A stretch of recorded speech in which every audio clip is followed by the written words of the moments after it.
All right, good morning, guys. Welcome. Today is July 6th, 2023, and this is our regular Derita Matters meeting. We have a couple of updates from the City of Charlotte Planning Department, and I might just let you go first after we do some introductions. But we'll start with introductions.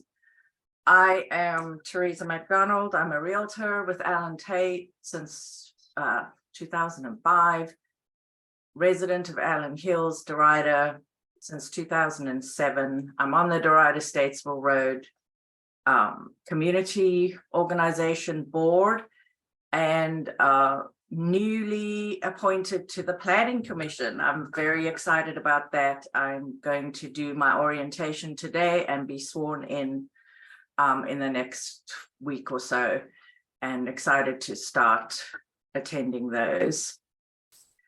I see that we have a couple of city council candidates for elections, so we'll give them a few minutes as well at some point to just tell us, introduce themselves and let us know what they're hoping to achieve on city council. All right, I'm going to just call on you as I see you to introduce yourselves, and then we'll move on to an update from Aisha. Perhaps we'll get on to the city council after that. So I'm going off my agenda a little bit, but I don't want to keep people here for that long if they don't need to or don't want to stay that long. All right, next up is Mel Renner. Yes, Mel Renner, longtime HOA president of the Forest Pond community, and retired from the city of Charlotte as a procurement officer. Good morning. Nadine Henry.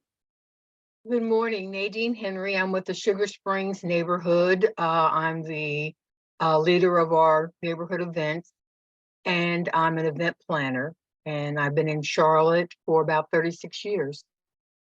Awesome, thank you. Dr. Penn. Good morning. I'm Dr. Penn. I'm with the Great Oaks community. Been with Parks and Recreation for over 30 plus years. And right now I'm an author and writer of books. Yeah. Awesome, welcome. Jill Campbell. Yes, I'm Jill with I'm the HOA president for General's Point off of Gibbon Road.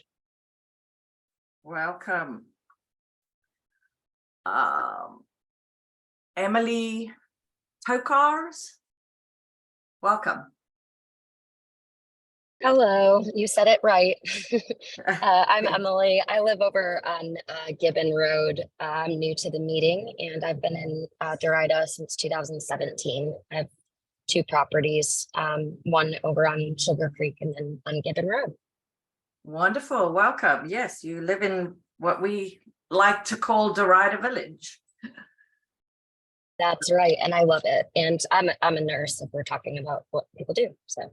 Okay, thank you. Well, I'm glad to see you here. Let's see, Mark Watson.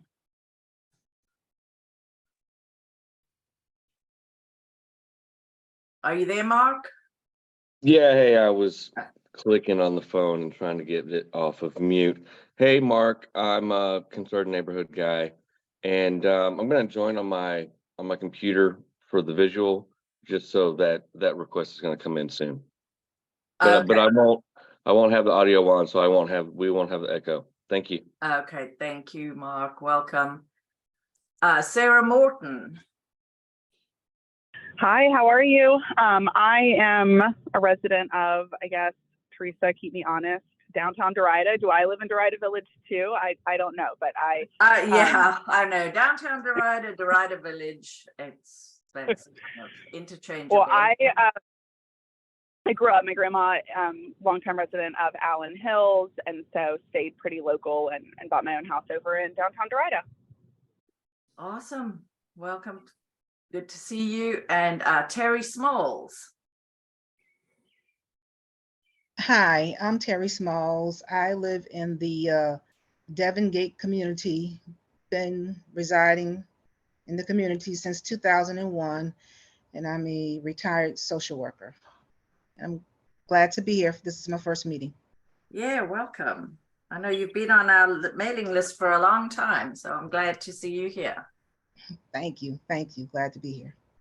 Okay, hang on a second. Let me just admit a few more people.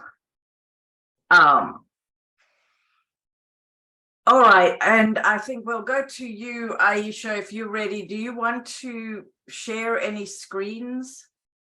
I do have one slide to share, if that's okay. Okay, yeah, no problem. Let me just figure out. Teresa, if you want to make me I'll go ahead and check people entering. Oh, hang on a second. Do I need to make Aisha co-host so she can share? Probably. Yeah, it Yes, looks like and I then- can't right now. Yeah. Okay, I've made you co-host, and let me make Nadine co-host. Okay. All right, thank you, Nadine. If you keep an eye on the waiting room, and we'll let Aisha provide her update. And then I think we'll go to I see Ms. Mayfield and Charlene Henderson, who are Ms. Mayfield currently on City Council. Charlene has let me know she is running. So we'll give you both a chance to introduce yourselves when Aisha is done. Thank you. Thank you, Teresa, and good morning. It's good to see some of you again and to see some new faces. My name is Aisha Sabor. I work for the City of Charlotte, specifically the Corridors of Opportunity program. I lead the community engagement efforts for Corridors of Opportunity. But I wanted to hop on today and talk with you all about a new partnership that we have this year with Open Streets 704. So if you've been to Open Streets in the past, historically those have been Sundays where they shut down around 4 miles of street, either more center city focused or in the Plaza Midwood area. They have biking, walking, different programming activities, and it really turns into a large scale community event, but again, more center city focused. So this year, since Open Street 704 hasn't been active over the last couple of years due to COVID, we are partnering with them to bring this event to neighborhoods, right? Instead of those long routes, we're doing 1.5 mile routes around in all of the corridors of opportunity. And we have solidified some dates for the events. There's going to be 2 events on October 8th, October 15th, and October 22nd.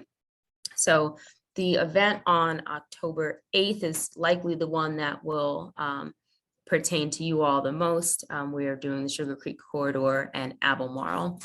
And this opportunity really came about because Open Street 704 promotes equity, wellness, connectivity.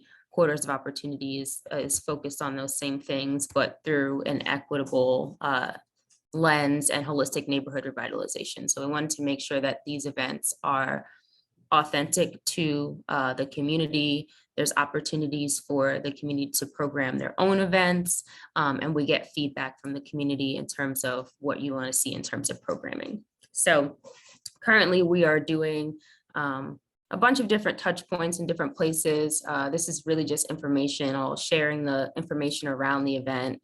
We will have lots more community engagement. We will have surveys. We'll be at National Night Out events sharing information. We will be at different community meetings sharing information. but we wanted to let you know that this is coming soon, and also just get some general feedback about the event, what kind of programming you'd like to see, and just let you know that there will be opportunities for small grant funding to participate in this event if your organization would like to do its own programming. I am going to stop sharing this screen, and I actually have one other screen to share that shows the route so that you can see where the event will take place.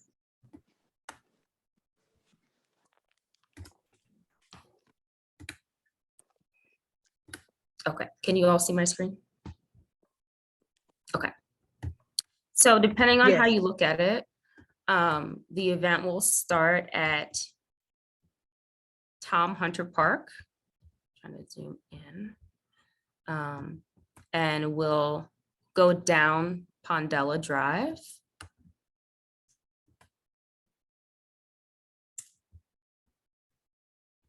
Through Billmark Ave, and then trying to zoom in and zoom out as I do it. And then end at Hidden Valley Elementary. And so I should have mentioned before, this is a strong partnership with Mecklenburg County Parks and Recreation. And so the routes needed to really be connected, or made sense to be connected to greenways, parks, and also within neighborhoods. And so this is the route that has been selected.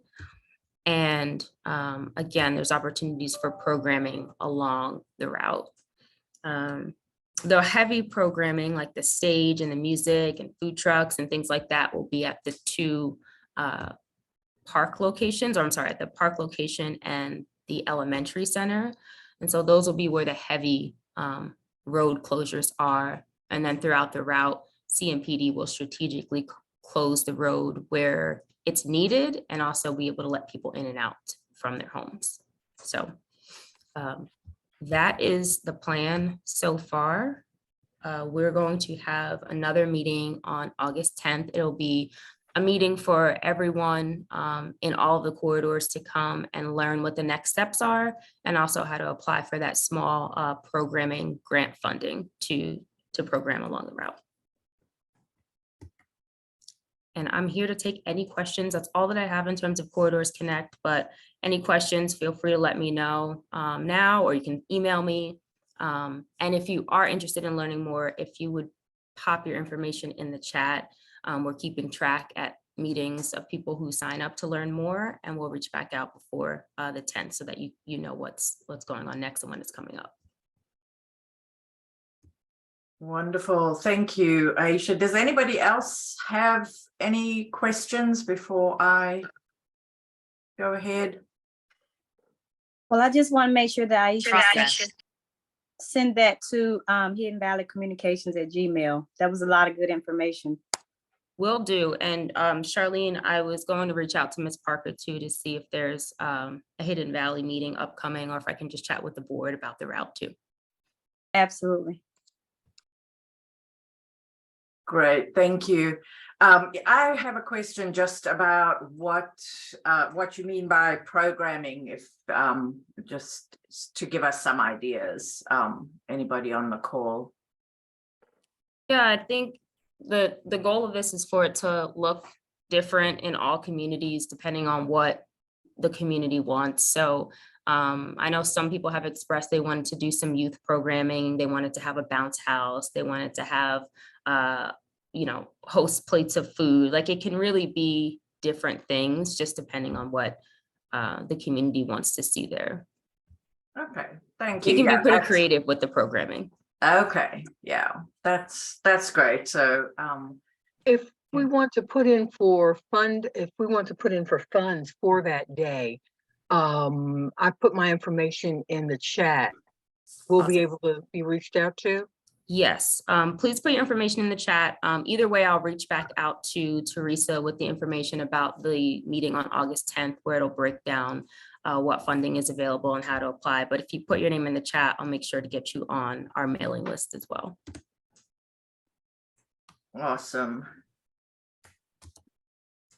Okay, thank you, Aisha. I also wondered if you have an update, I don't know if you do, on the grant, because just thinking about getting to this event from Derita, I know it's too short. The time is too short to imagine we'd have our little bus going. But yeah, do you have an update on that? I do, and I'm happy that it was on the agenda. So I was like, woohoo. So the city of Charlotte did win the RACE grant for the Sugar Creek corridor. It is a $12 million grant awarded by the U.S. Department of Transportation. And it was through the Rebuilding American Infrastructure with Sustainability and Equity grant. I think I got the whole thing. But this will fund the engineering of right-of-way, construction of 3 mobility hubs that will have electric charging stations, improved pedestrian street lighting, and a multi-use path and new sidewalks, approximately 3.5 miles of sidewalk along Sugar Creek Road. So we did just get word that that was awarded. So after that award, again, lots of engagement to kind of help design what the hubs will look like, to make sure we're keeping the community connected with next steps, construction timelines, and all that good stuff. So yes, we did receive it. And thank you all for your support.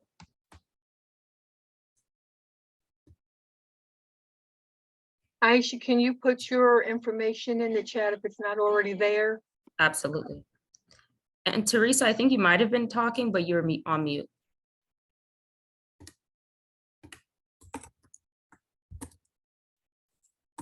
There we go. There you go. Now I should be unmuted. Yeah, thank you very much. That is good news, and we look forward to participating in how that all comes to fruition.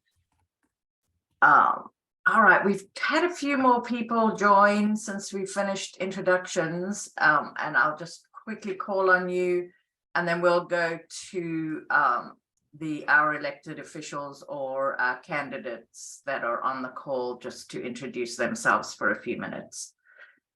Are you, everybody done?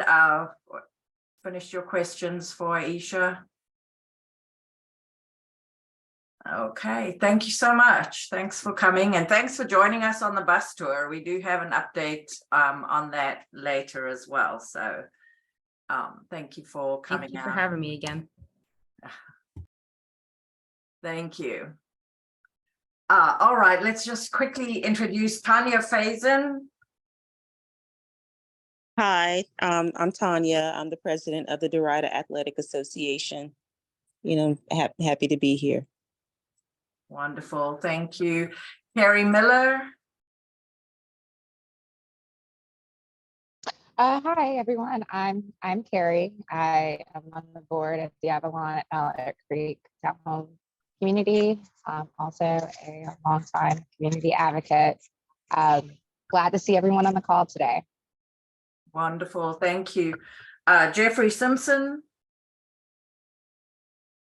Hello, good morning. Jeffrey Simpson. Who am I? The president of the Farmington HOA. Wonderful, thank you. Linda Johnson. Good morning, everyone. My name is Linda Johnson, and I'm with the Charlotte Post, Director of Brand Marketing. I'm glad to be here this morning, and shout out to Teresa and Sylvia for doing an outstanding job for the Derita tour bus. It was excellent. I really enjoyed it. Thank you. Wonderful. Thank you for coming. I do have a little update on that. Halim. Hello, can you hear me? Yes. I'm Hashim Halim. I run Derita Design, a makerspace in Derita, and I'm also leading the Derita is Cool mural. That's about it. That's about it. That's a lot. Thank you. I think that's everybody. And now in order of joining, I'm going to call on the, in order of joining the meeting, the Charlene Henderson, who is our friend from Hidden Valley and is running for City Council. So I will let you have a few minutes to introduce yourself. Thank you. Thank you, Teresa, for the opportunity. As she stated, my name is Charlene Henderson, and I first am a resident of the historic Hidden Valley. I chair the precinct of 82, and that's majority of the backside of Tom Hunter and part of Hidden Valley. And I'm an advocate for the community. I don't run for nothing else but for my community. I run for public safety, jobs, and housing. And if you go to my website, that's charlenehenderson.com, you will be able to read more about who I am and why I'm running for city council at large. Because at large, we are a group of people that need resources, and we need to have our voices amplified. And a lot of you on this call already know that I've been out here championing for our communities for a very long time. And I think that it's time for us to take it to the next level. Voting starts September the 12th. And I would love for us to have the support for Charlene Henderson.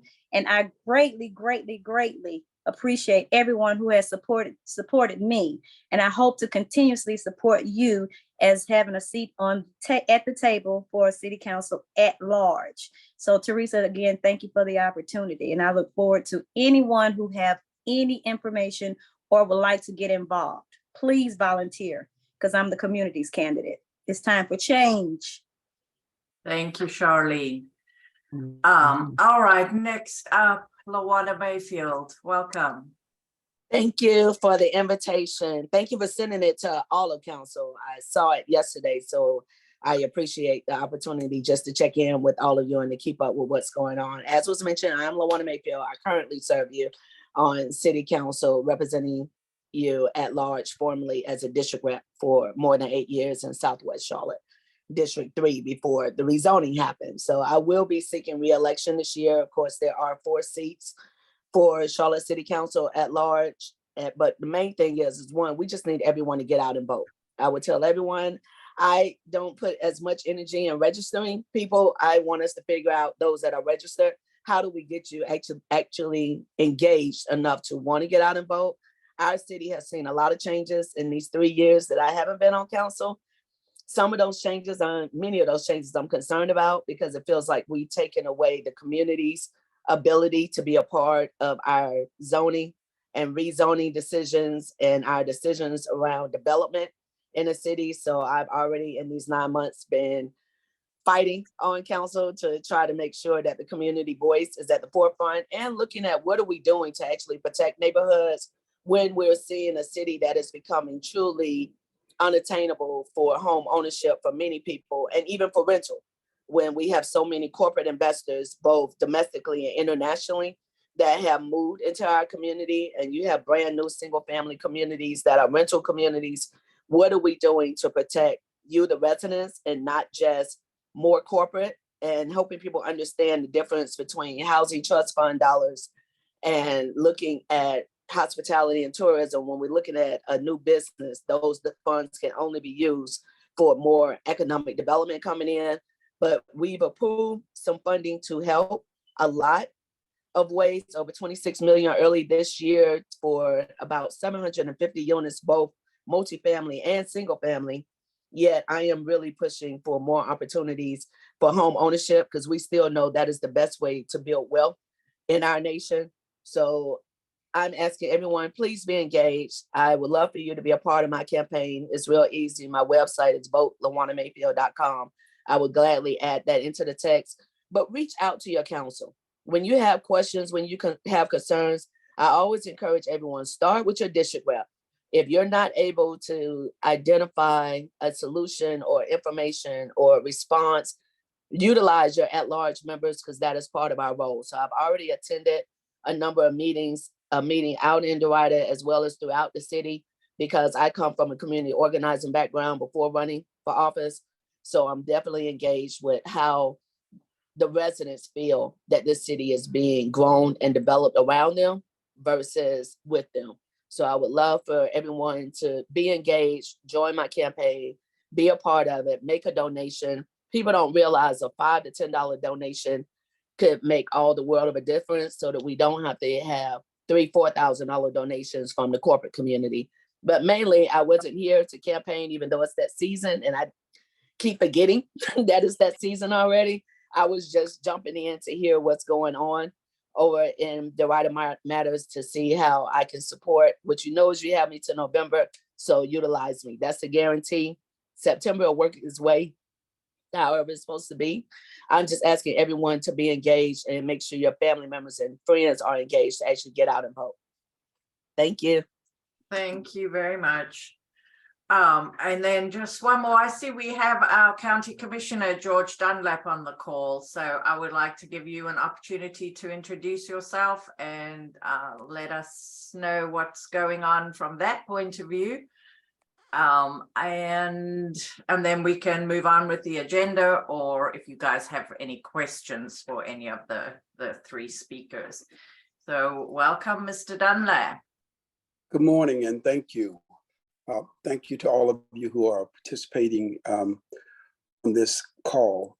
I want to take this opportunity, first of all, to say thank you for allowing me to represent you as your representative on the County Commission. And I also have the privilege of serving as the chair of the Board of County Commission. So I want to take this time to talk about just a few things, most of you knowing that we have just recently passed our budget for the upcoming year. A $2.3 billion budget. I want to highlight just a few things that is in the budget so that for those of you who might need to take advantage of that, feel free. First of all, I think first and foremost, most of you are probably thinking about your new property values and how that might impact you. While some people might be a little upset at the fact that their property values have gone up, I'd ask that you look at it a little bit differently. Excuse me. Last time we did revaluation, the property value for the most expensive homes went up drastically, while the lower and moderate homes barely increased in value.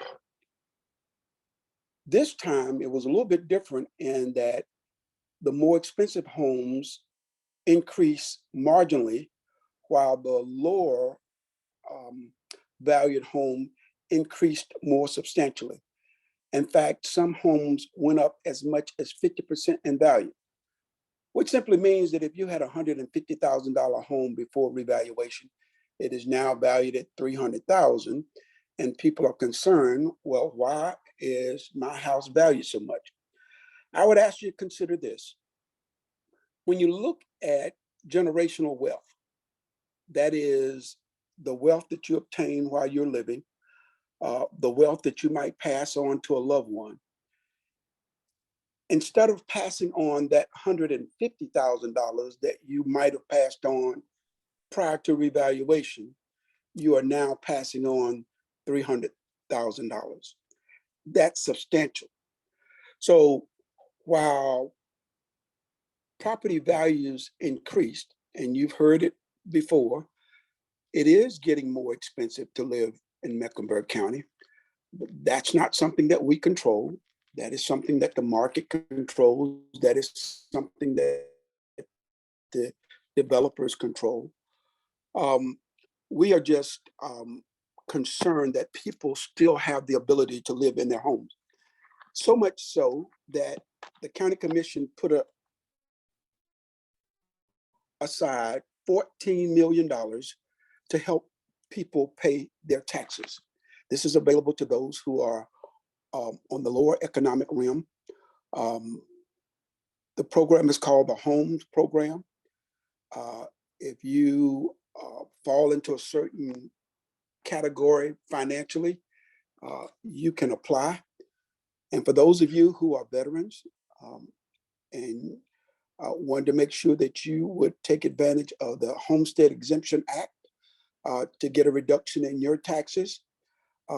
Just know that if you get the Homestead Exemption Act, or if you're eligible, you're not eligible for the Homes Program. Also to say that the Homes Program is a joint program between the city and the county, which means that it doesn't matter whether you live inside the city limits or outside the city limits. If you meet the criteria, you're eligible for those funds. Also want to take a minute to talk about the school bonds that are going to be on the ballot this year. Many of you know that the school board was asking for about $3 billion. We approved them putting on the ballot a $2.5 billion bond package, which didn't require us to substantially increase the taxes this year. I would just say this. There are those who say the school system is not run properly, or they don't have the right people in place, or they're asking for too much money. If we don't fund the school system this year by providing those resources, it's going to be substantially more in years to come. In addition to this, I will tell you that the board has a lot of confidence in the new superintendent that has been appointed. So much so that the board, for the first time in as many, or the 27 years that I've been involved, first time the school system has been fully funded. And we did that for a number of reasons. Number one, if you've got all the resources you asked for, there shouldn't be a problem in obtaining the outcomes that you're expecting in terms of student growth and student performance. And the other thing is to show the community that we support our children, because what businesses are looking for when they come to this community is a well-educated workforce. And we can only assure that when we make sure that kids get the education that they're entitled to. There are many other things that I could talk about in this budget. I think I've taken enough time, but if you have questions, feel free to ask, and I'll be more than happy to accommodate you. Again, thank you so much for your support. And I look forward to continuing to work with you. Thank you, Commissioner Dunlap. I think we have some questions on in chat, and I know I've had a couple of outstanding questions on park property, or at least recent purchases by the county of land in Derita area. And if I pull up the right screen, I can just show you what I'm talking about. And then I think, Mel, I did see a question. I don't know if you're in a position to answer questions about parks, Mr. Dunlap. What I can tell you is that the county recently purchased land off of Graham Street, right there near, well, actually right behind the Food Line, to do another neighborhood park. Yes. And of course, you're all familiar with the Greenway project and the Statesville Avenue Road Park. Yes. I think those are the two largest tracts of land in the Derita area that are under development at this point. Now, yes. let me just say this up front. When we purchase parkland, that doesn't mean that a park is coming next year. After being on the county commission for a long time, I can honestly say that it takes a long time from an idea coming to fruition to you actually seeing the finished product. For those of you who are familiar with the Grady Cole reopening of the Memorial Stadium, it took 10 years from concept to the time that park was reopened. So it will take some time for the park to be developed, but I do know that once it's parkland, it's never anything else. So a park is coming. Thank you. Any idea, or how can we follow the process to see when it comes up for on the agenda, or how, or when the county makes those decisions about, where they're going to start moving in the direction of developing the park? If everyone can see my Polaris screen, somebody just wave and tell me you can see it. Yeah. Thank you, Mel. You can see, and I'll just zoom out a little bit, that of course Derita, and we're not alone in this, But you can just see all of this is housing that has been developed. And we have this beautiful park here. I'm very grateful for this enormous Nevin Park and Ribbon Walk.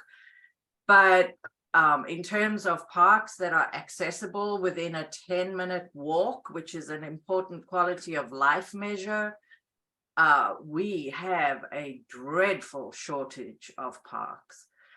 This IBM Drive Park is land that was purchased recently. That's a big 60-some acre. Here you can see Graham Street, and I just drew a little line on the map to represent about a half mile, which is more like a 20-minute walk. So you can see how much more parkland we really need to meet some of those goals for quality of life. So let me just be honest about this notion of a 10-minute walk. That came about more than 20 years ago based on some research that was done. But in my opinion, that always has been an aspirational goal, meaning that's always something that you want to ascribe to. But the reality of it is that it is very unlikely that most people will live within 10-minute walk to a park.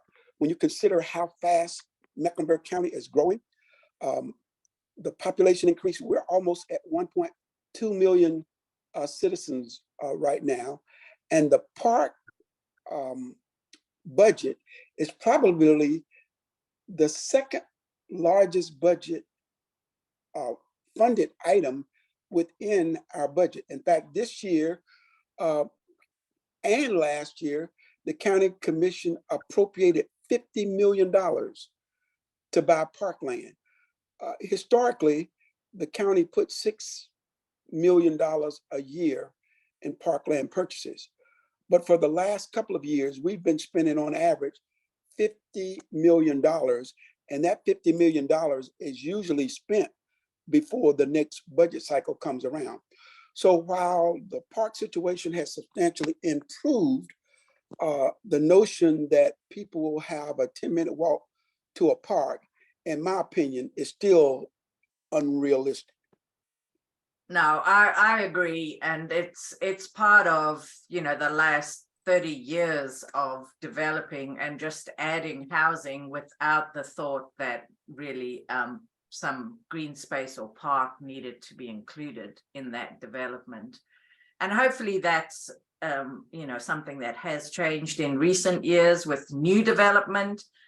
There, we do see some green space and park space being set aside. But yeah, we do have a lot of work to do. And it is a little bit at a time. But I would hope that we get some priority with these pieces that have been purchased in Derita, because we really do have a shortage of, just this whole area here. Now there is Greenway connection, but this whole area here, this is Sugar Creek and this is Gibbon Road, hundreds, probably thousands of houses added here in the last 20 to 30 years, and very, very little in terms of park space. So let me answer the question that you originally asked me. Yes. Which was, how do you know and when will you know something is happening with the development of the park? And so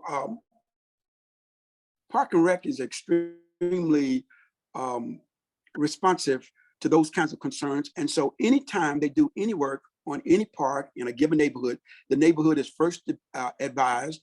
I can't remember if you were at the meeting we had in the park to talk about the Greenway, but there'll be lots of opportunities for the residents to come and have their say about what this park should look like and what amenities will be a part of that park. Yes, thank you. I believe several of us did attend that event, and yeah, very, very happy for that project to be really underway at this point. And that is talking about this area here, Allen Hills Park is approximately here in this section, and extending Greenway all the way to Statesville Road through Ribbon Walk and Nevin Park to Statesville Road. About a 2-mile stretch. And yeah, we are grateful for the things that are underway for sure. So yeah, we would try to get somebody to keep track of the county agenda. But if you have any updates, I know Mr. Dunlap used to live right here in Cary Hills, I believe. So we know that you do keep an eye on Derita for us. I do. I was there for 32 years and I haven't been gone before. And I didn't move that far away. I know. Well, thank you very much for coming on the call. We do these every month via Zoom at 9 o'clock on the first Thursday. And then this year we did start doing a quarterly in person. So the next in person would be September, and it would be in the evening. And we're just switching it up a little bit to see if we can make it more accessible for different parts of the community to get up in the evening for an in-person meeting. So you're welcome always. And thank you for coming. Anybody got any other questions for Mr. Dunlap or for Ms. Mayfield or Ms. Henderson?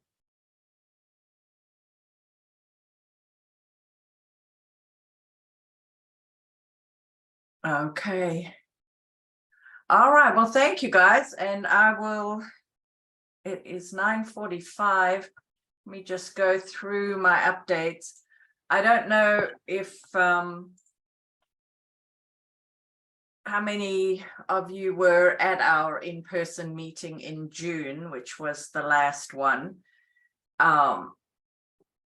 We did have a very nice meeting in person. We had good food from Chicken Box and Chicken Box Cafe, which is our a local Derita business, and down close to between Cookout and the new Dairy Queen on Sugar Creek, close to 85. So very good food.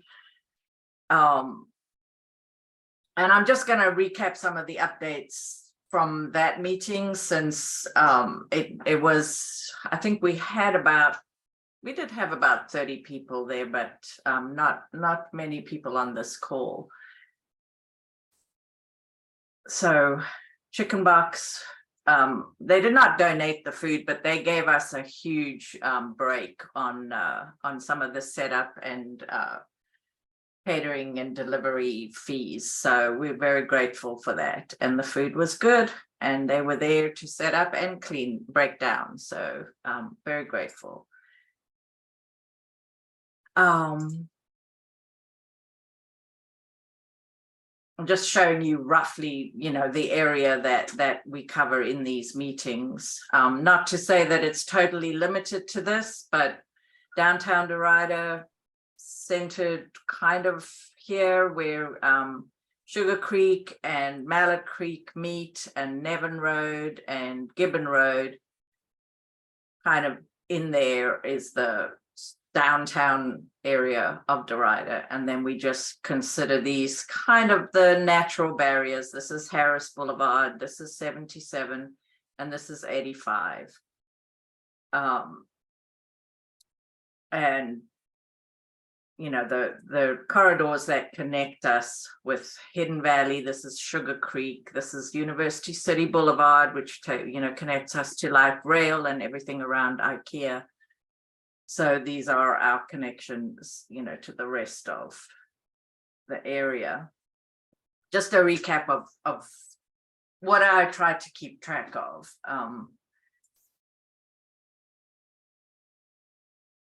Derita by the numbers, just another big picture item to show how we're represented. Most of Derita does fall into County Commission District 3, which is Mr. Dunlap's district. There is a small part that falls into another district, but most of Derita does fall into District 3 for the County Commission. But we do have 3 city council districts represented here. And currently, these are the different representatives.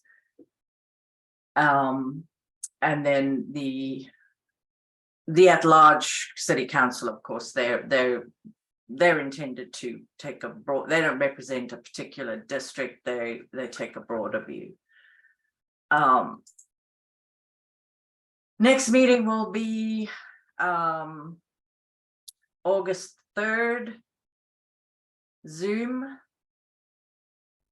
I'm just wondering if I have the right slides up. Anyway, one update that we shared at the last meeting, and I just want to make sure that it's on the record again, was that the Derita flags were refreshed before Memorial Day, and they were pretty ragged before that time, and the reasons for that is mainly that it's a big logistical job to get them replaced, and the American Legion post 345, they are responsible. They instituted the tradition of flying the flags, and as their members age, and just finding volunteers to do that in a timeous manner has been difficult. But we did have some significant help this time from some community members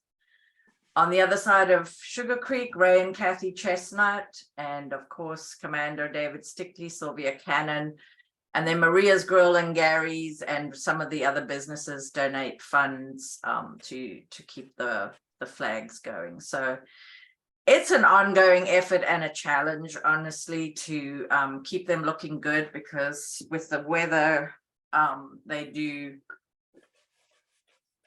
weather quite quickly. So just bear with us, and we try to help as much as we can the American Legion to keep those looking good on Sugar Creek. Rezonings, we do have a couple of rezonings in process on in our area. We have some sizable ones. This 2022-205, it's 21 acres. It has been rezoned. This is just a smaller piece, maybe 4 or 5 acres, that's been added to the original land that they had. And so this is a petition to add a few more buildings. This is townhomes, and you'll see the big construction site on Mallet Creek Road, close to where Hubbard comes in.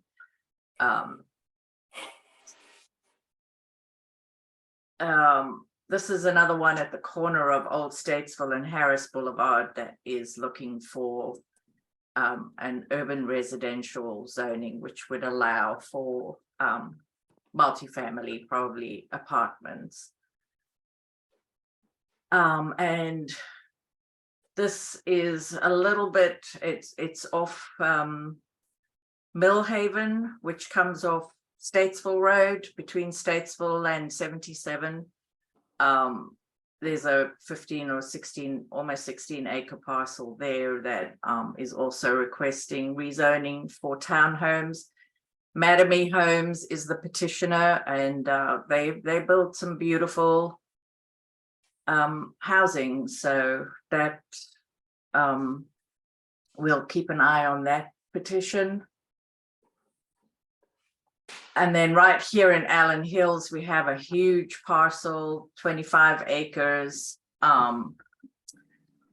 And this is an example of a petition that I think has some very good elements,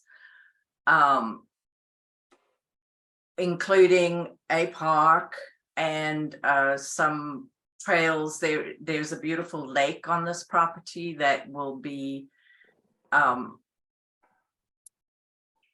improved as needed to handle stormwater, etc. But yeah, this is an example where they're petitioning for, I think, actually 81 townhomes on this 25-acre site, which is not really a very high density, but that's because most of the site is a lake and, you know, wetlands that cannot be developed. So we're keeping an eye on that. The community meeting was held on site in Allen Hills, and we had some feedback that was communicated to the developer, and I'm working on a personal letter. But if anybody else in Allen Hills or Cary Hills or Cardinal Glen, those are the neighborhoods. North End Commons is a newer townhome community. They're all kind of touched by this, or they all touch this development. And I'm hoping that, you know, some park space would become available to those surrounding communities as part of this. So we're keeping an eye on that. And the other two are pretty small. There is an old gas station at 85 in North Graham where a trucking company that has a current business, truck sales business on Equipment Drive, they are petitioning for this site, which was an old gas station, to be their new truck sales center. So they would have a small office there and maybe display some of their trucks. And they, you know, they sell various sizes of trucks. And then this rezoning here is the city. The city is the petitioner. This is the land that the city bought. That is at 85. It's really right on 85. This parcel. Was the location of Economy Budget Inn Motel. And this is the rezoning petition to develop that into townhomes.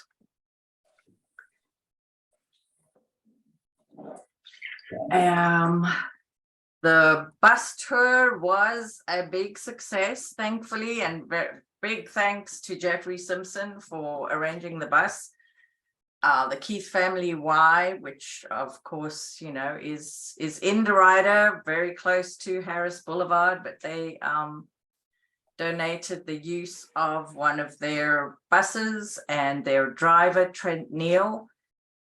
Sylvia Cannon, who's not on the call today, was available at the last minute to join us, and that was wonderful to have her with her long history and information on the bus. We did two sessions, and the first go round was with members from the city staff. We had city planning and also a good contingent from code enforcement on the bus. We had someone from Sustain Charlotte, Sophia was there too, and of course Linda Johnson from the Charlotte Post and the Chicken Box ladies. Robin from Archwell Health, which is a senior health center on Sugar Creek and Mallard Creek, Sugar Creek and North Graham. And then we had a few HOA leaders, Shantae and Brandy and Teresa. I don't think any of those are on this call today, but it was nice to hang out. And of course, Hashim was there as well. And I think we're approved. We're nominating Teresa Braswell for our social committee because she knows all the entertainment within Derita, and there's a rich variety. So we hope to invite you guys to some events at the Nile. They have live bands Thursdays and Friday, Saturday, Sunday, and you know, a wide variety from jazz and blues to reggae. And then 5400 Bar and Grill, which is right on Gibbon Road. And then there is also next to 5400 Bar and Grill, a Mexican restaurant bar. I'm not 100% sure. Was just a bakery grocery store the last I heard, but I believe they do also serve some great food and margaritas. So that was a sample of some of the small businesses that we have in Derita. And of course, we did notice all the what we call our junkyards or dumping grounds around Derita, and the code enforcement guys were making notes or updating us. A lot of the sites are on their radar and they are addressing them, particularly some of these car repair businesses that are accumulating junk vehicles. They are not allowed to accumulate junk vehicles. That is a violation, and they are being addressed. And the big site that is across from the school on West Sugar Creek, that is pure junkyard. They don't even have an office or any kind of repair business. That is totally out of or in violation of the zoning, and also they do not have the permission from Norfolk Southern to operate a business like that, because that parcel is within the Norfolk Southern right of way. So that was good news. It takes time, like everything in life, I guess.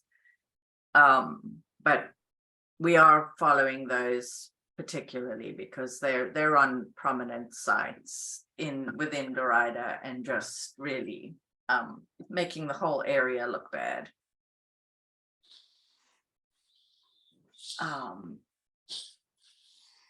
All right, and then I just wanted to shout out for those of you that are neighborhood leaders or have HOAs or neighborhood organizations. The first Tuesday in August is the National Night Out, sort of big party with CMPD. And if you can, it's a great night to organize a neighborhood gathering of some kind. And if you can't pull that off, you're welcome to attend with us in Allen Hills and our surrounding communities. We'll just be doing a small ice cream social outside. And it's a social event for neighbors to be able to chat outside of just listening to a meeting presentation. But if you need some information on some ideas, or if you guys have plans, let me know what you have. I do see some hands up. So Nadine. Yes, I went ahead and ordered the packet for Neighborhood Night Out, and I did receive it a while ago. Let's see if I can put my camera on for a second. It comes like this. All you have to do is request it. And it gives you a planning for what you can do. The number I'm going to put in the chat, it's 800-648-3688. You can get t-shirts for the evening. Last year, we did it for the first time in Sugar Springs. We had some of our officials stop by. We had the fire department. We had the police department. And they brought their vehicles. They brought activity items for the children. We decided that we just had snacks. Everybody who wanted to brought a wrapped snack, and we threw it on the table, and we had a beverage. So it was a really nice event, and I know Sugar Springs is looking forward to it again. Thank you, Nadine. I did register Allen Hills, but I did not see about ordering that packet. It may be too late, but I will be looking for that information because that would be nice to have. Well, I can share mine with you if you can't get yours. Yeah, thank you. Yes, that would be helpful. We've done it, the first year we did it was 2019, I believe. And it was a great hit. Neighbors really do enjoy the opportunity to just meet each other. You know, they come to meetings every other month, but don't necessarily introduce themselves or have much time to chat. So this is a great social event for us in Allen Hills. We don't do as much as you guys do in Sugar Springs, but we're always inspired. And speaking of inspiration, I bet Charlene is going to tell us about Hidden Valley, who's legendary in the National Night Out event. Whoop, whoop. Of course. It would behoove me not to be able to do that. So guys, this is Hidden Valley's it's National Night Out 40th anniversary, but it is Hidden Valley's 20th anniversary for celebrating with National Night Out. So we are doing it big this year. We're going to have a big stage. We got entertainment. We're going to have games. We're doing giveaways. We're going to actually, instead of hot dogs and hamburgers this year, we're going to actually give out, I guess, chicken, but it's going to be grilled chicken with slaw, and we'll still have hot dogs for the children that don't eat chicken. But it's an opportunity for you to get out and be a part of something that's very historic. This is where a lot of the elected officials come through, because it's an opportunity to shine for a split second, but it's an opportunity to engage with your community, to know who is living beside you and who's creating all of these great changes in our communities. So please come out August the 1st from 4:30 to 7:30 at Hidden Valley. Tom Hunter Park is going to be shut down because we do it really, really big. I think we're the biggest. So I'm going to say that we are the biggest National Night Out celebration. So you guys, if you don't mind, come. I know, right? Come out, celebrate with us, and let us get to know each other, because that's what it's about, Teresa. And I thank you for the opportunity. You have been a great support. So thank you very much. August the 1st, 4:30 to 7:30, guys. What I'd love to see that you're starting early too, because that does give us an opportunity to visit before starting our own events. So that's wonderful. And yeah, it usually is a big splash and a big party over there too. So I kind of run the Allen Hills one along with Sylvia, so it's hard to visit some of the other communities, but we'll hopefully have some reports back from people. You're welcome to send pictures, and we'll do a shout out after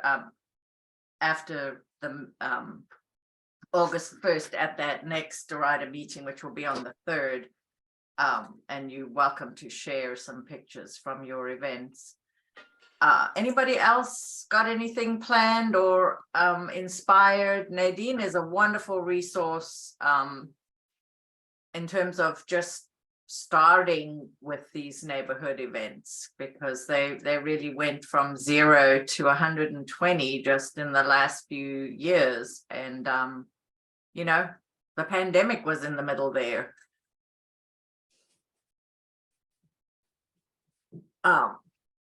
All right, if we don't have anything else on that, I don't know if Hashim is still on the call, but we did launch the Derita is Cool mural project. Hashim led that effort, and we did get the grant from the city to do this. If you don't know, the big Zippy Ice building across from Food Lion on North Graham is the site. This is a very rough mock-up of kind of the idea in our heads, but it's, you know, there's a lot of work still to be done to really bring this to fruition and determine what exactly it's going to look like. It is a huge building, so a large part of it will be covered with snowflakes, the kind that you cut out of paper. And we did start at our in-person meeting in June, and the folks that were there had an opportunity to make a snowflake, and we'll be looking for some of you guys, especially National Night Out parties, to perhaps have a snowflake making station or opportunity for your community to add to this mural. Our goal is 500 snowflakes, and I think we probably have about 20 or 30. Hashim, are you still here?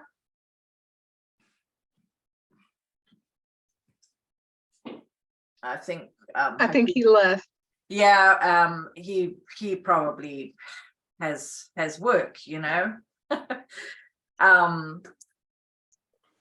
But yeah, we'll just watch for more opportunities to be involved in this process. The idea is for the snowflakes to be sort of stenciled on the side of the building, and then the artist would actually paint the rest of it. And we do expect that it will say Derita is cool. But you know, it's just an early concept at this point. So we're very excited because it is a big sort of landmark that, you know, will you know, it's a placemaking start, and we're excited just with. It's a little bit at a time, and this is a big canvas. So just watch for that, and reach out to me, and we can just informally coordinate a snowflake making station at any of your events, so that we can accumulate more of those snowflakes and make sure that we get to our goal of 500. So anybody got any questions on that?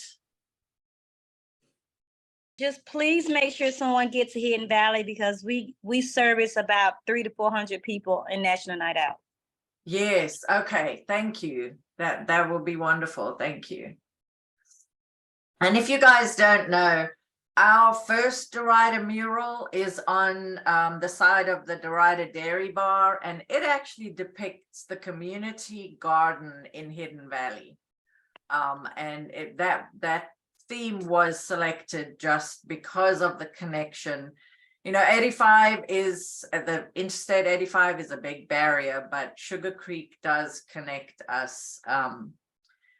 And so that is part of our story with Hidden Valley. So yes, we would be very happy for all the snowflakes.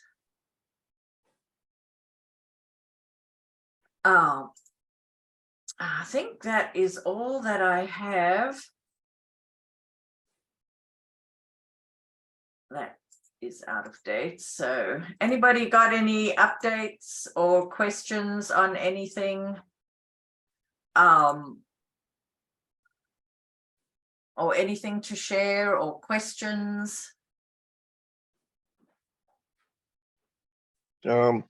Teresa, this is David Oliver from Oak Hill. I was able to get some information from the storm and water sources that they have. And we was, me and Haley Andrade was able to put some of the storm drain signage around to help discourage trash. It has information that tells you to call 311 about dumping in streams and stuff. And if you would like, I'll put something in the chat box so that you can be able to contact Ms. Ashley Smith in terms of getting a package that they usually have. You can probably do it for your community. And it gives you, I got about 20 stickers to place on each of your storm drain locations so that it can kind of help discourage trash and stuff. And it has lists of where they're located. And also, if you are needing, you can have them to be cleaned out. If you were to contact them, they do have a group that comes out and clean them out, and they have a street sweeper that comes out. So I'll put this in the chat. This may be something of benefit that you can contact her, and she'll send it out probably within 2 weeks so that you can be able to get as a community effort to how to know about your storm drains that's in the area. Wonderful, thank you. So part of that does tell you the locations of the storm drains? It doesn't, yes, ma'am. It'll put, you just put the sticker and it puts that, but she has a mailed in type thing that you can say where the locations are, because when they are building, they probably don't know all the particular locations when they're looking for them. Right. In your community. Yeah, so in my neighborhood, older neighborhood, we don't have curb and gutter. We have limited curb and gutter. But if your neighborhood does have curb and gutter, then you would have storm drains. And really, the city cannot keep up with making sure those storm drains are clear.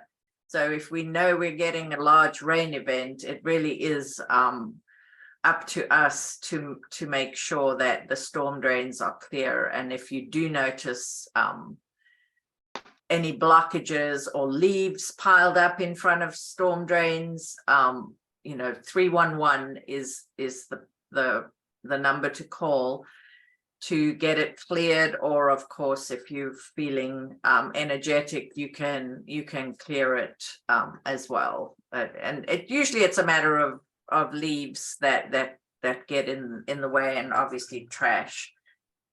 Anything that could sort of float with the water towards the storm drain could get stuck on the grate, and then that's a serious problem if we have a huge rain event, because the water has nowhere to go, or it goes very slowly. So I know there is a few on Hubbard Road. So any of you guys close to and Hubbard Road with the steep hills and the storm drains, they often get overwhelmed even without being blocked. So just something to keep an eye on. Thank you for that, David. And we will try to have Ashley on our call maybe next month, and she can present some of those items, the stickers and things that we can put around the storm drains near us, that just raise awareness, so everybody knows to make that call or to take some action if you see a storm drain blocked. Hey, Teresa. This is Emily. On the topic of trash, I have a pretty large problem with trash being deposited beside my property on Rockwell Church Road. It's constantly there. Is 311 the best to contact for that? Or is there a way to somehow request like a trash can to be placed or something like that? I don't know if this is like the correct forum for that question, but. Yeah. Yeah, 311 for sure is the best number to call for any of the city services. But if trash, and it becomes a problem, because we have several sites in Derita that are private property, or even the part of the sidewalk, not the sidewalk, the edge of the road that is really the city's right of way. It's still the property owner's responsibility to keep that, to keep litter picked up and keep it mowed and all of that. So yeah, it can be a hard problem to solve if you have people dumping trash or whatever larger items. We have a few sites where we have that issue. Yeah, I have that problem as well at Derita Athletics. We're right there beside the road, and people will dump tires or Just whatever trash they have right there on our property. Yeah, it seems to be a trend that I don't know why the county does have areas where you can take that trash, but I guess it takes time and effort, and it's just easier to dump it on someone else's property. It is a problem, but definitely call 311 and just they may have some ideas on how they have solved those problems in the past, but it is a big headache for anybody with a lot of street frontage property, picking up the litter and the larger items that get dumped.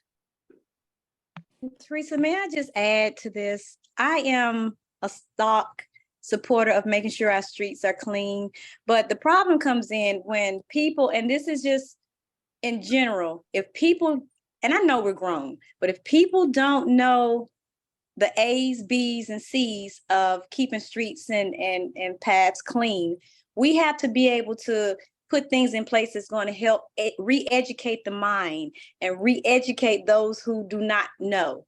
And because I don't want to be the bearer of the bad news, but everybody do not know and understand, just the common way of life. So we have to put things in place.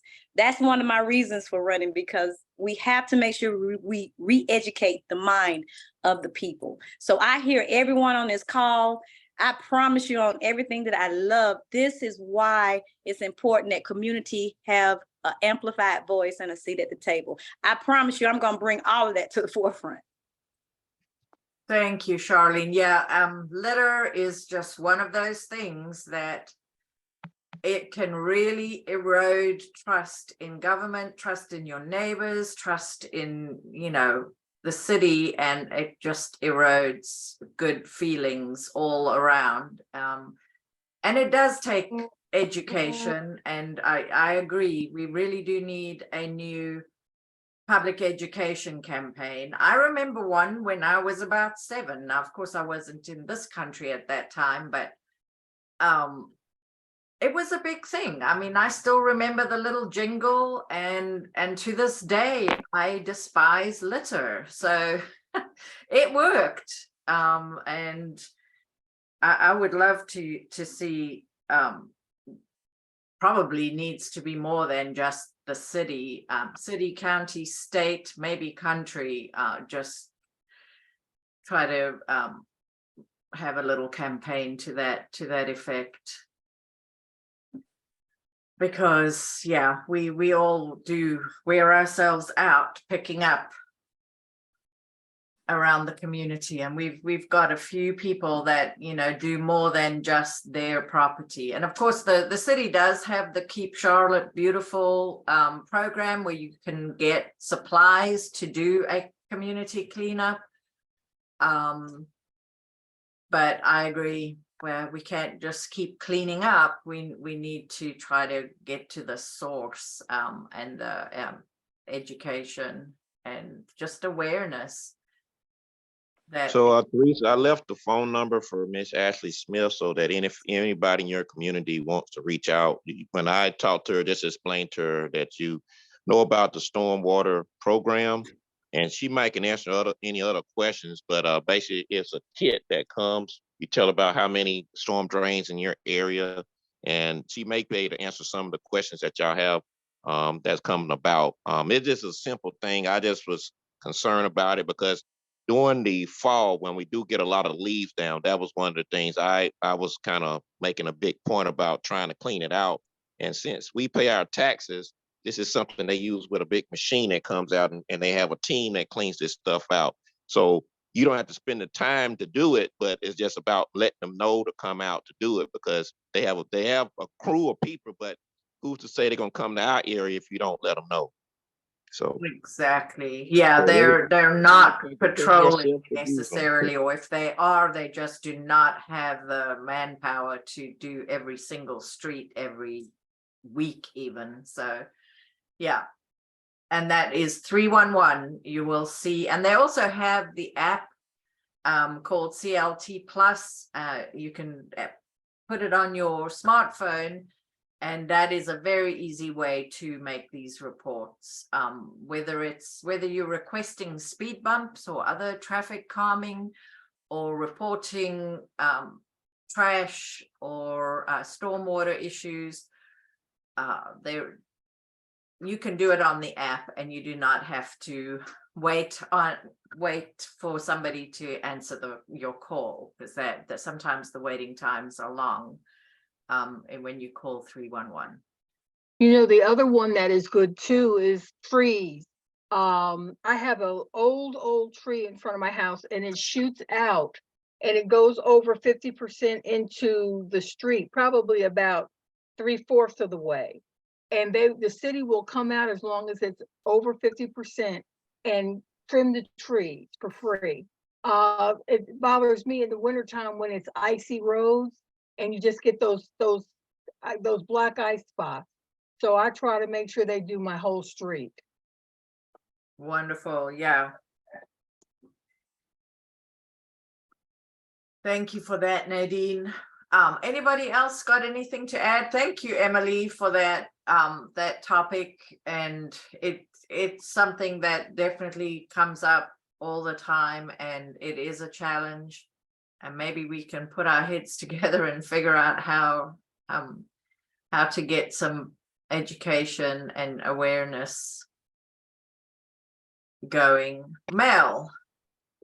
Yeah, the trash situation has been something I've always been concerned about and been reporting at 311 for years.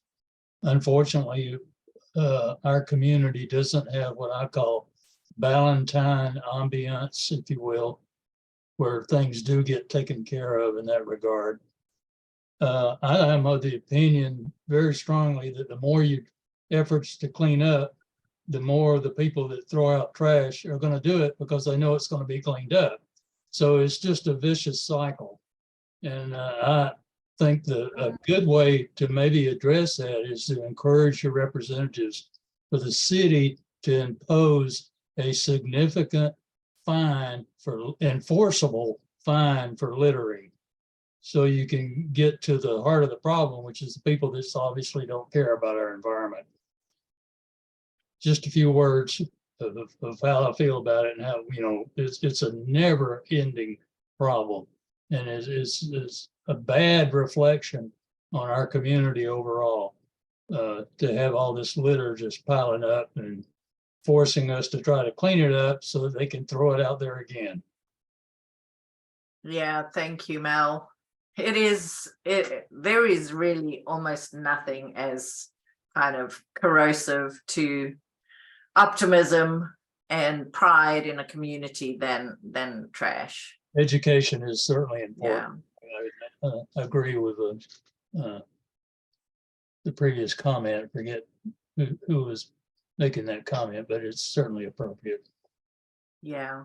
Yeah, and some of our biggest offenders are the commercial businesses too that do not clean up very well. Family Dollar comes to mind, and then of course all the car repair places that just are accumulating junk vehicles, which is another terrible eyesore. The railroad company is not a good corporate citizen. That too, yeah. So in places like Ballantyne, they have a special tax district. So they do, they collect the funds from the businesses and corporations and so on that do extra litter cleanups, because the city does mow and they do litter cleanup and so on, but they do not have the funds or the staff to do it as much as we would like, or as much as stuff gets out of hand. Even the mowing, is not as much as you as a homeowner would be mowing your lawn. That the city is probably doing 1/3 of that. So that's one of the reasons why Valentine's Day's looking a little bit better, but it has its own problems. I don't know when last you guys drove through Valentine, but they also have problems with litter and just things getting a little out of hand, and it's partly staff shortages and just maybe some dislocation, or just everybody got kind of desocialized during the pandemic. I think a lot of people just kind of backslid in how to be part of a community and just take responsibility for the environment. So And I was hopefully gonna it say- will be. I'm sorry. I say hopefully it'll get better. It's about accountability and working with code enforcement very heavily if you want to be able to affect change. So if everybody on here is about the same thing, you have to apply pressure, and it has to be in numbers. This is Charlene, so that's the angle that I come from, applying pressure and numbers. You Thank go. you, Charlene. Yeah. What is the update on the tractor trailers parking all over the communities? I do not have an update on that, except that the city did add a special department for quote quality of life issues. So it's part of code enforcement, and that's one of the things they will be addressing, because yeah, and part of the problem is that the available parking for these the trucks as they're on the route, you know, has diminished as land gets developed and gets used for a different purpose. Either the price of parking goes up or it disappears entirely, and these drivers have to stop. That's the other aspect, that they are limited by federal law to driving a certain number of hours, and then they have to stop. So it's a deep, hard problem to solve, and yeah, again, it's, you know, something that diminishes our neighborhoods and streets, and there is a small team that is totally devoted to that, and other what they call sort of nuisance violations. But I don't know what headway they're making. Anybody got an update on that, perhaps? Anybody else? At Derita, we've contracted a towing company to help us to keep them off our property, because they were using our property for parking as well. So since we've installed the towing signs, we haven't had any issues or minimal issues. Ah, thank you for that. So,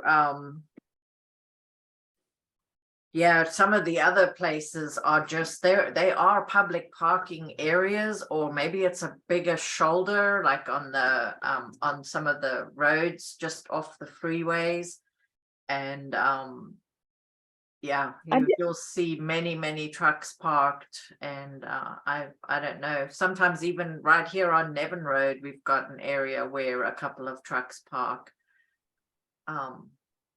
Is there any information? I'm not sure who that was just speaking, but that was talking about the towing signs. If you could provide any information on where we could get those signs? It has to be with the towing company. They will, once you engage with the towing company, they will install their signs there. Okay, perfect. Thank you. Okay, anybody got anything else to add? I would like to end on, you know, focusing on trying to have a party for National Night Out and get your neighbors together to have some fun. That's a nice way to get a good feeling going. I've been trying to save the chat. It will not allow me to do it. Would you be able to do that? Normally you hit the 3 dots for more, but it's telling me delete. Oh gosh, I have no idea.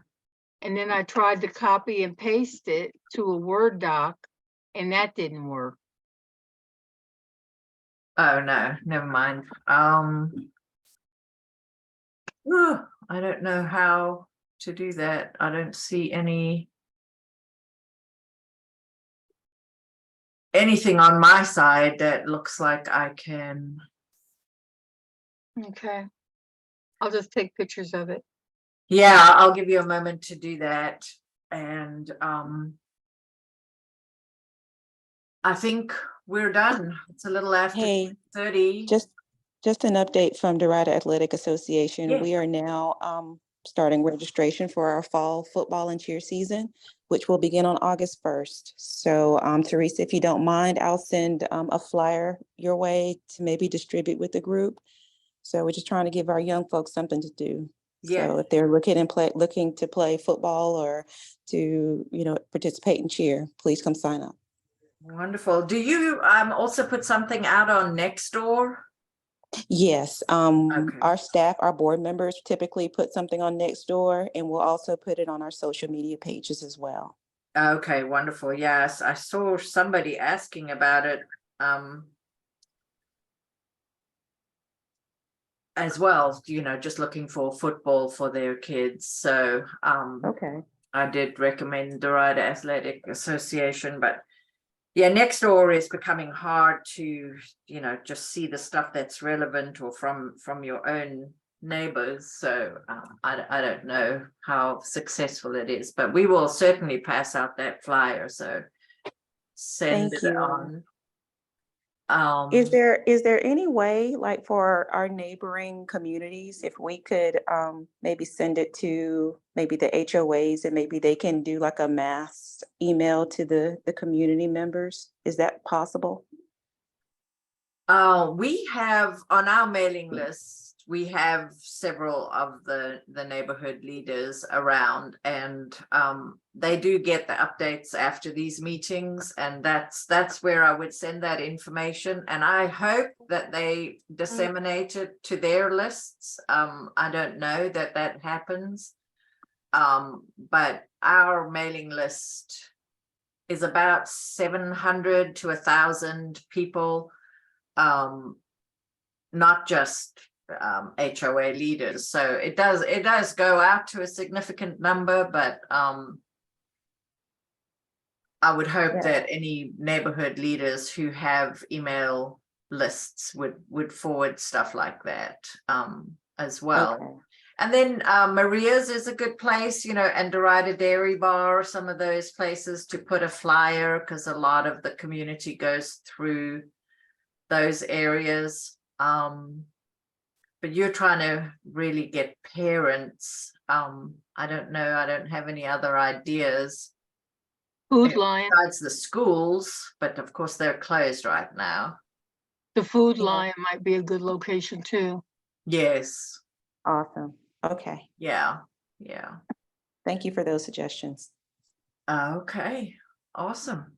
Well, I think that's everything for this week and or this month. So the next one will be August 3rd, and hopefully we'll have some nice National Night Out stuff to report and some rezoning updates, and I will have done some planning commission meetings, so I will be able to give you some updates. Of course, that position, that being a planning commissioner, means that I will be looking at rezonings and various other decisions. It's an advisory body. It's a citizen advisory body. But so I'll be looking at rezonings all over the city as well. So that's, I'm excited to do that, and I will keep you guys posted. Thank you, Teresa. Thank you. Thanks for everything, guys, and we will see you next month. Thanks for coming.